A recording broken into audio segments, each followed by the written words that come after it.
That was scary. Because there was Alright guys.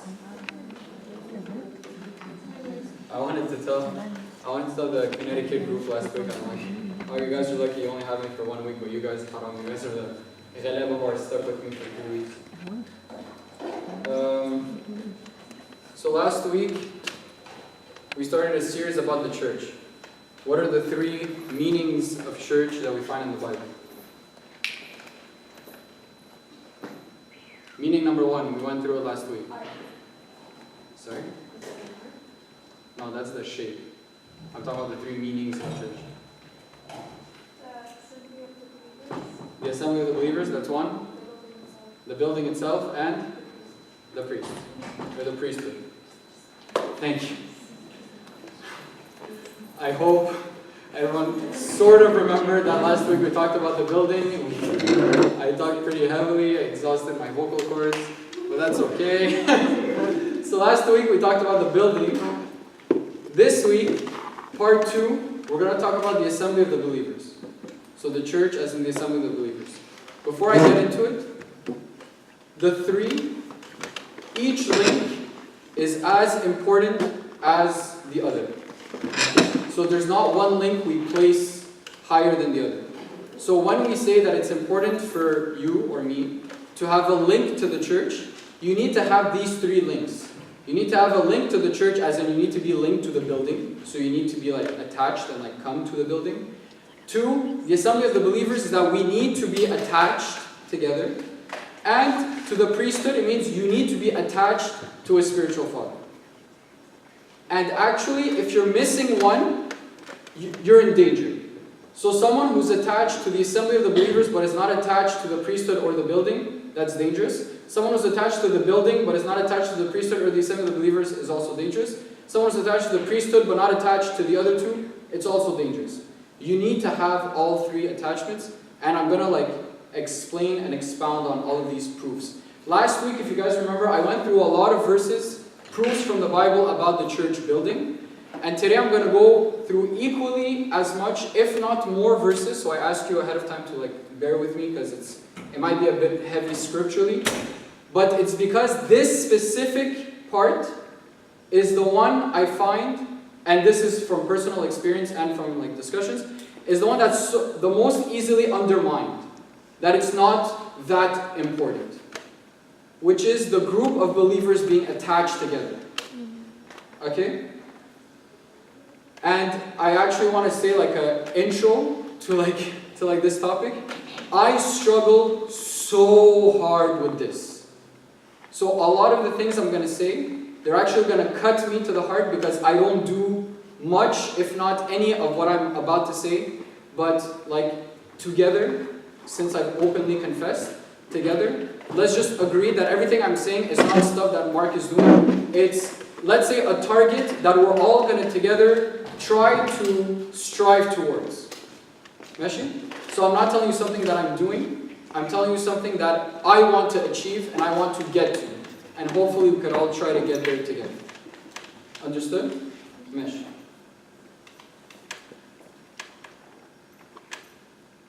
When the Bible talks about the assembly of the believers together, the most common analogy is the one body. Christ being the head, and we are the body. And when St. Paul talks about the body, he says we are members of one another. And this is the difference between a church body and your group of social friends that you have, let's say, at school or whatever. And I'm not saying that they're not also part of the body. Yes, obviously it's welcome to everyone, but it's not everyone who is, let's say, baptized and officially part of the church body. The difference is that outside, or in school or at work or whatever, we have friends, right? In here, we have members, and members of a body. So that means that you guys are a part of me, and I am a part of you. Remember the analogy I gave last week that I said if you go to a restaurant and you have a bad experience, well, the easiest solution is you never go there again, right? But if you are co-owner, if you have the same mistreatment in your own household, well then leaving is not an option anymore because you own that, you're co-owner of the house. Correct? And we said that's the same thing with the church. If I have a problem that happens here, the solution is not to leave because I'm not a guest here. This is home. So leaving is not an option. And the same goes with the church body. Is that if I have a problem with someone, cutting off is neither a solution because this person is part of me. He's not just some guy off the street. He's a part of me. So cutting the person off is not a solution either. Now, I say this with great reservation and great caution because obviously I'm speaking in general. I'm not going into the exceptional cases. Like, for example, if me touching my foot might cause me pain or might cause the body pain, well then I'll make sure my hand doesn't touch my foot. But my hand still cares just as much about the foot. Is that, can you guys read between the lines or do I need to expand on this? Is that clear? No, it's not clear? Okay, so I'm just saying cutting someone off is not an option, right? So if I have a problem with someone, yes, maybe through guidance, a father of confession, whatever, maybe it'd be best not to interact. So maybe it's best that my hand doesn't touch my foot because I feel pain when I do that. However, I still care just as much. So when I say that cutting off is not an option, I'm talking a lot more about the internal condition of your heart. That you haven't cut them off from your heart, rather than cutting off from, let's say, social interaction. Because the bond that unites us goes way further than the social bond. Again, this is crucial. The bond that keeps us a body goes way further than the social bond. To the extent that I would tell you the social bond is not so important as much as it is the spiritual bond and the internal bond of how do I view people here. I can view people here as okay, this is another person who comes to church, okay, hi, nice to meet you, whatever. Or I can view people here as parts of me. So there are brothers and sisters. Literally, in the flesh. You understand? What is the first, the biggest element that unites us into one body? What do you think? Sorry? Communion, right? Which is why we call it communion. Because it's the communion of the believers. So when you come to take communion at the altar, as opposed to common myth, it's not just about you and God and no one else. It's not. It's the communion of one body together. And first biblical proof, St. Paul says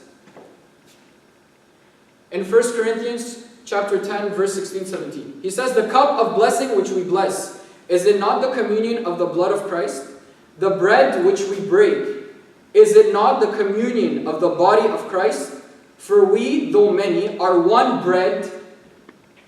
We, though many, are one bread and one body. For we all partake of that one bread.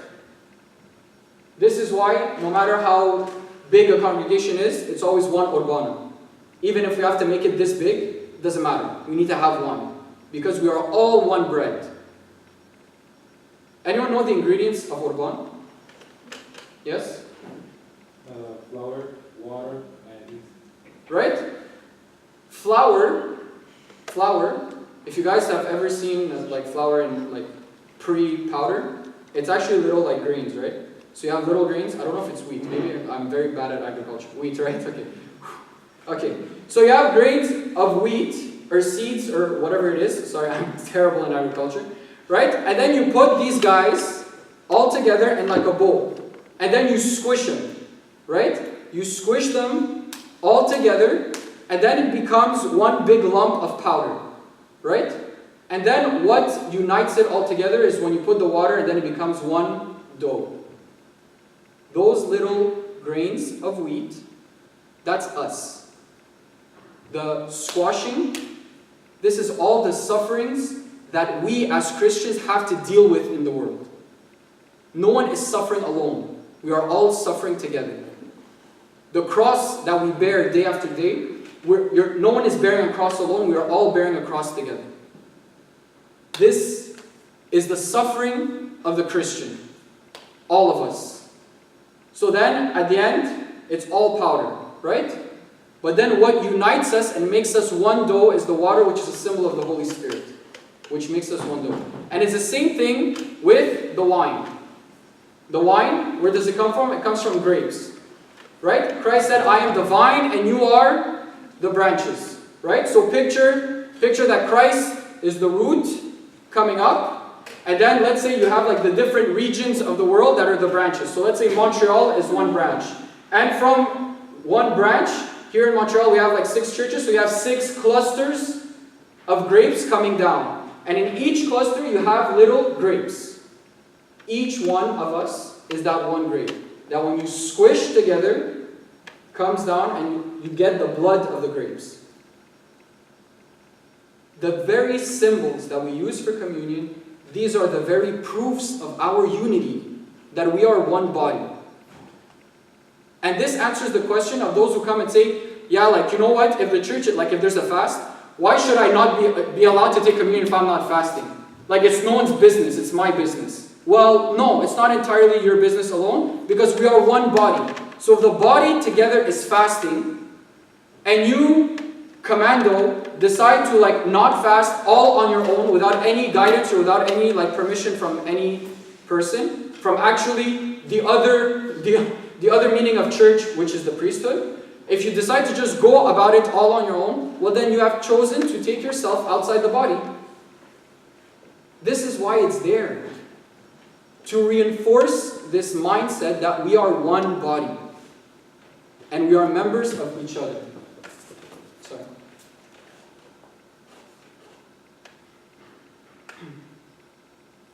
In Romans 12, St. Paul says, for as we have many members in one body, but all the members do not have the same function, so we, being many, are one body in Christ, and individually members of one another. Having then gifts differing according to the grace that is given to us, let us use them. If prophecy, let us prophesy in proportion to our faith. Or ministry, let us use it in our ministering.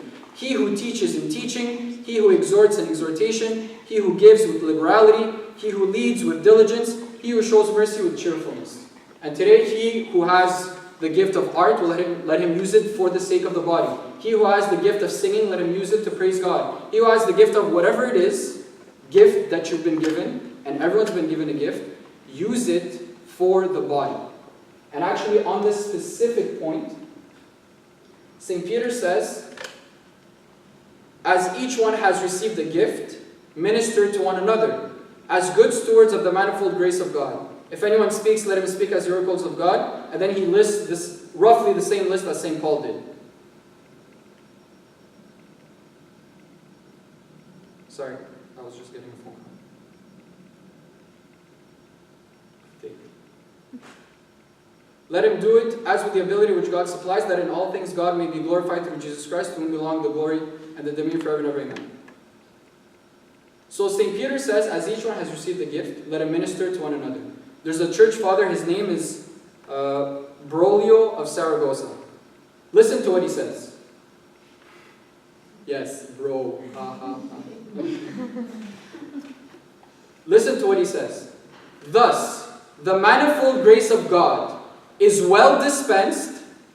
Well dispensed, it means well spent. Like, you know, money well spent. So he says the grace of God is well spent. Hold on, because what's coming... Okay, you guys mind if I take this phone call? I'll be right back. I know this is very rude. Sorry. Hello?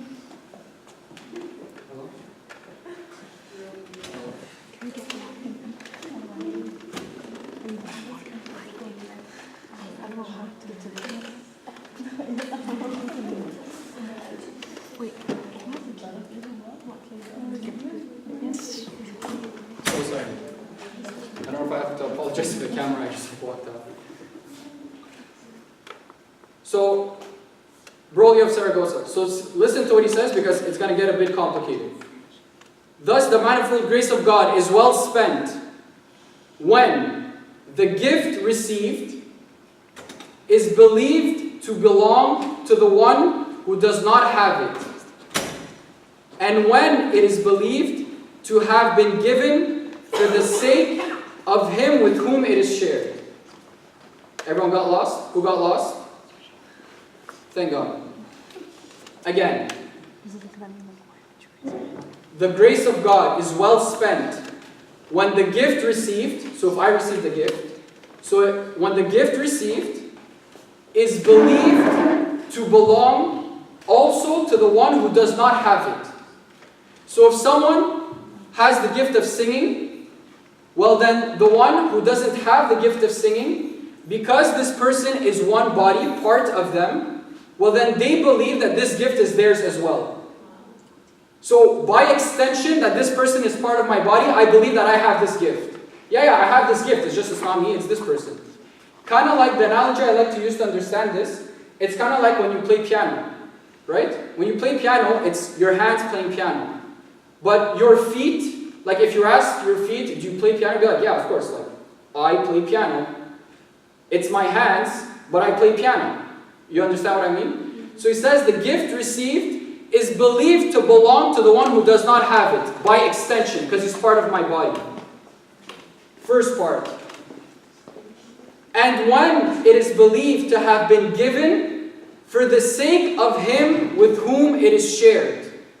It means that the gift, if someone has a nice voice, I'm using this because like just off the top of my head, if someone has a nice voice and is using it to lead people to praise God, well then that's why he's been given it. He's been given it to share it. If he's been given it and he doesn't use it to share it, well then it's useless. That's not the reason why it's been given. So the grace of God is well spent when the gift received is believed to belong to the one who doesn't have it, and when it is believed to have been given for the sake of the one with whom it is shared. Is that clear? This is to reinforce this idea that we are one. We are one in every sense of the term. And this, like I said, will change a lot in how you view the church, as in the assembly of the believers. Again, back to my restaurant example. If I have someone at home that I can't, like if I have an older sister that I can't stand. Actually, me and my older sister, we were like arch enemies for the first like 15 years of my life. Right?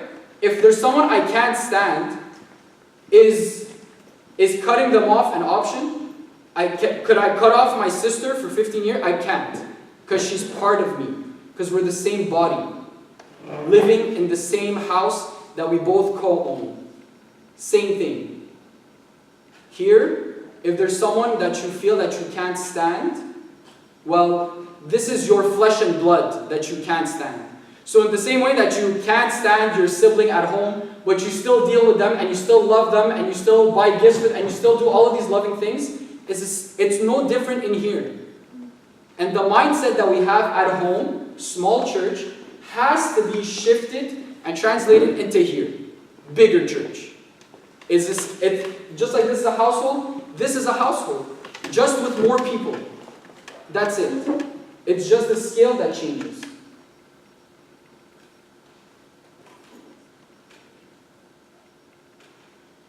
First Corinthians chapter 12. This is a bit of a long passage, but I want you guys to bear with me. It says, "For as the body is one and has many members, but all the members of that one body, being many, are one body, so also is Christ. For by one Spirit we were all baptized into one body, whether Jews or Greeks, whether slaves or free, and have all been made to drink into one Spirit. For in fact, the body is not one member, but many.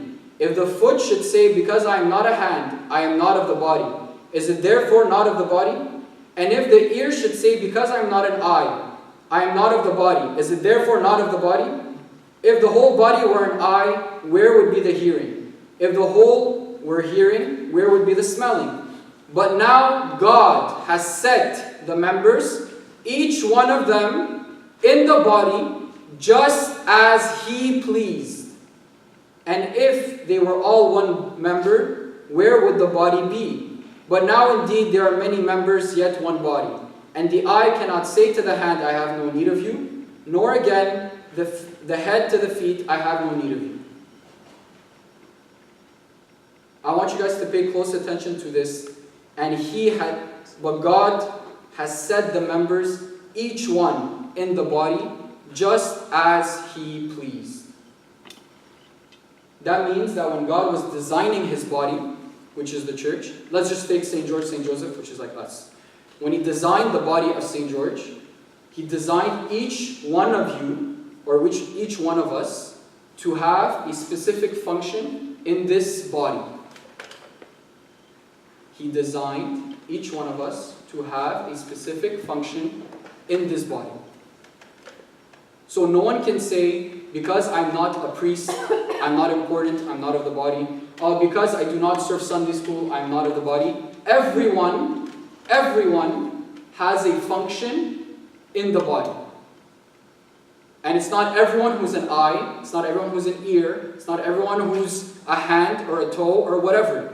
But everyone has a function in the body. So the thoughts that may come into some minds that, oh, whatever, I'm useless to the church, it's not me, I don't belong here, wrong. At least by biblical terms, it's wrong. Because you belong here. No one, without exception, no one belongs out there. Everyone belongs here. Because we are all one body. And us being one body, we all affect each other. So that if one part is down, well then the rest of the body isn't happy. And St. Paul talked about that, I just didn't get the exact excerpt. But think of it. If Ba'ad al-Shar, one of us has a broken hand, or imagine the moment of impact, of where you actually break your hand, well your whole body is miserable. But heck, why is my left hand miserable if it's my right hand that's broken? Well, this guy's still functioning, right? No, but he's miserable, and what's the first reaction to the broken hand? This guy's going to come and go like this. And he's going to support it. Because this hand understands that this is one body. So even the functioning of our own physical bodies understand the concept of one body better than I do. Because I don't have that. Very unfortunately, and I broken-heartedly confess to you, I don't have that. But this reinforcement of the one body. I wanted to try a demonstration. I'm not entirely sure how this is going to work out, but let's just risk it. Everyone is not in the building. That's fine. Okay, I need everyone to stand in a big circle. So let's just come here in big circle.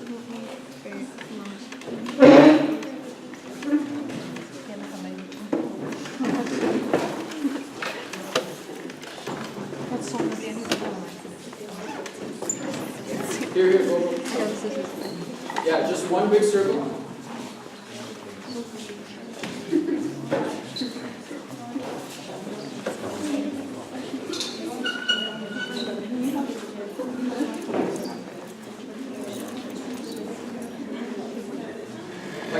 We actually need a closed circle. So the circle has to close. So here, I'm going to go in the middle, and then you guys just close the circle. Yes? Good enough. Is everyone in the circle? Yes. Everyone has to be in the circle because everyone has to be in the body. Okay? Yes, is everyone in here? Okay, great. Now I need everyone to go like this. Like this, and try as much as you can to be somewhat at the same height as everyone else. Okay, great. Now since everyone is not here, you're the designator, so you're going to hold this. Tight. Okay, great.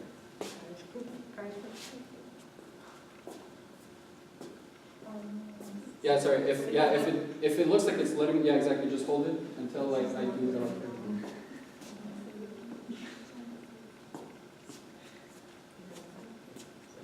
Can I make it into a scarf? Yeah, Everyone hold it for now. Yeah, exactly. So hold it with your finger. Okay, this may get very messy, and I'm not entirely sure how any of us are going to get out of this. Yeah, I brought it at some point. Yeah, but I need to finish everyone.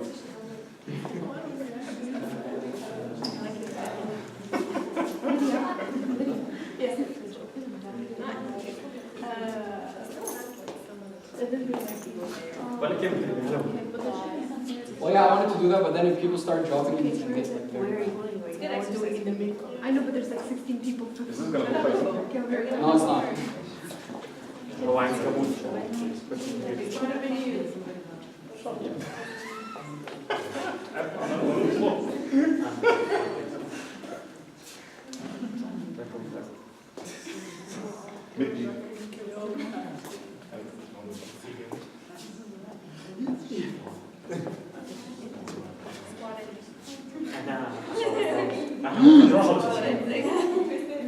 Okay.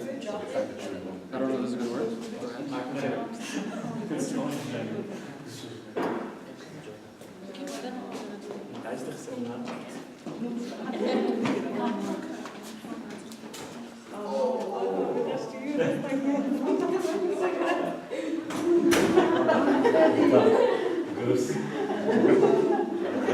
Oh, hi.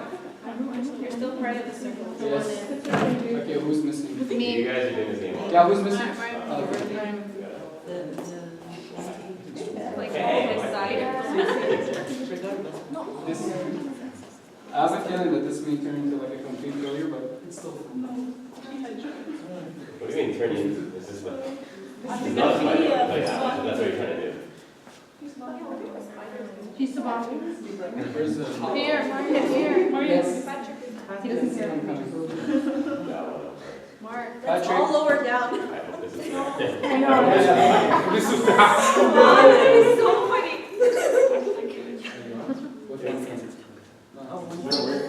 Is there a point? Here, bye, Mark. There's supposed to be a point, I'm just not entirely sure this is going to demonstrate it, but hopefully it will. Over here, you forgot the. Sorry? Yeah. You know what this reminds me of? Nothing. What is this? Sarah, there's a line right here. Oh my gosh, you guys are on the line.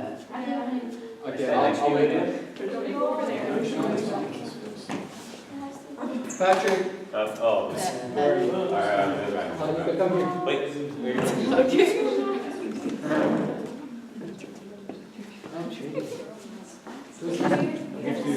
guys, everybody on here.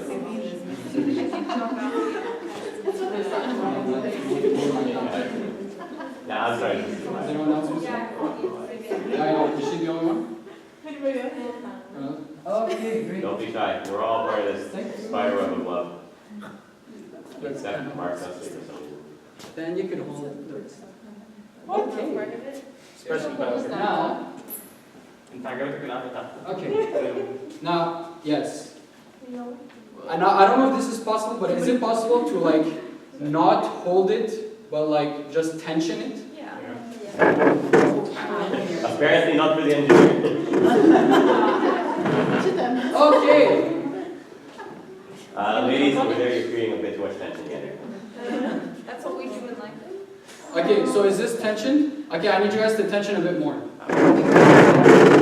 Whatever it takes, or just push it toward, like pull it towards you. I'm trying, but he's trying to take off my finger.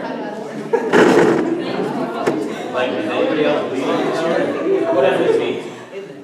I just need tension. Really? I don't think I need you all to not let go. it's a tug of war happening here. Let it go. Here. Are you gonna sleep on it? No, I'm not. Yeah. Okay, tension. Now, let's see what happens. Everyone's pulling. Does everyone feel like they're pulling? Yeah, I feel like I'm bleeding. Hurry up. So what happens if I go like this? You let go? Right? Me too. So someone else felt it, right? I'm more curious to where you got that knife from. Yeah, but I one. got it from you. It's all from you. Right? Everyone else, so how many? So when I cut, this is where it actually gets like important. When I cut one bond, how many people were affected? Raise your hand. Square root of 6. Right? Now, what if I take another bond? Is this tension? Oh, yeah. How many people are affected? Wait, affecting negatively? Because that actually made me feel better. Right? Point is that the bond that you think affects only you is actually affecting several other people. So when someone is in a spiritual down, or when someone decides that I don't want to come to church anymore, or I don't want to be part of the body anymore, and they think that it's only affecting them and God, and it has nothing to do with anyone else, well then it's wrong. And the bond that was cut starts to affect several people, and it has a domino effect. You guys understand? Thank you, thank you. Is this clear? Point is, you guys can sit down, sir.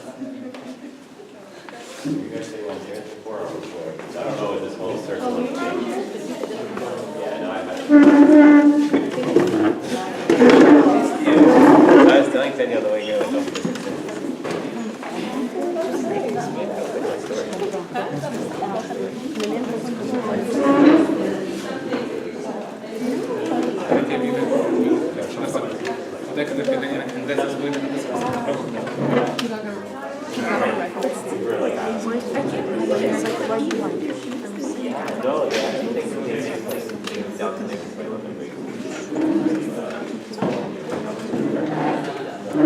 So we said that God has set the members, each one of them, in the body just as He pleased. St. John Chrysostom says, God has placed each part of the body where He has chosen. Pay attention. So we must not inquire any further as to why He has done it the way He has. Oftentimes, we kind of tend to question where we are in the body. Oh, well, how come I don't have this gift? Oh, how come I'm not like that? How come I don't fit in? How come I'm so distant from the world? How come something's not right? How come my role is so puny or big or tiny? Whatever it is. St. John Chrysostom, he says, we must not inquire too far about this, for even if we could come up with 10,000 explanations, we could never find one better than this, that it pleased the Creator to make it the way He chose. Is that understood? So, if I'm questioning, why am I the one who seems to be out of place? Why am I the outcast? Why am I the one who has the smallest role? Why am I the one cleaning the bathrooms? Why am I the one cleaning the floors? Why am I the one who has to call the whole world and no one else is calling? Whatever questioning you have about your own role, instead of trying to come up with 10,000 different answers and blames and justifications of all sorts, limit yourself and stop your thoughts at the Creator has placed you where He chose.